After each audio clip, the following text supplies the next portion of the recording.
The Independence and Democracy Group has tried to be helpful, positive and constructive right through this parliamentary term.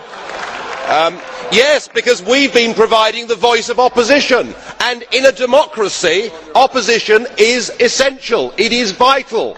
But sadly, as President Václav Klaus pointed out when he came here, you don't actually think there should be any alternative view, and as a result of that, your presidency has been marked by your deeply prejudicial manner in the way in which you have treated members of this House that have stood up and opposed the Constitution / Lisbon Treaty.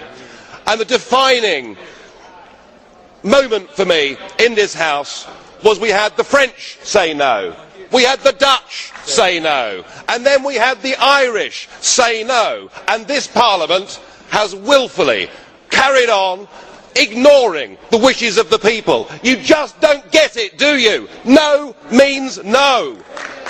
And it's truly incredible that 499 members of this House voted to ignore the Irish no vote and to continue with the treaty. What kind of a parliament is this? If you believed in democracy, you would not just bulldoze aside those 3 referendum results.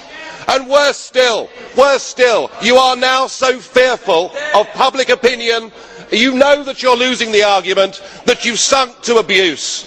I've had Mr Watson saying that I behave like an English football hooligan, when all I did was to gently point out that Commissioner Barrot is a convicted embezzler.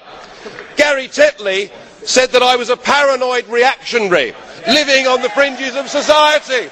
Well, I mean, he may have a point, I don't know. But Denny Cohn-Bendit, that great champion of free speech, said that opponents of the treaty were mentally ill.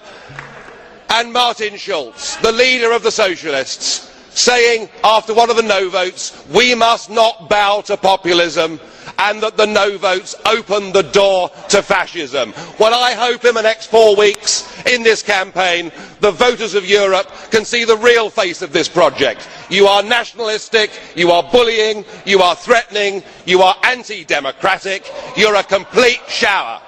Yeah.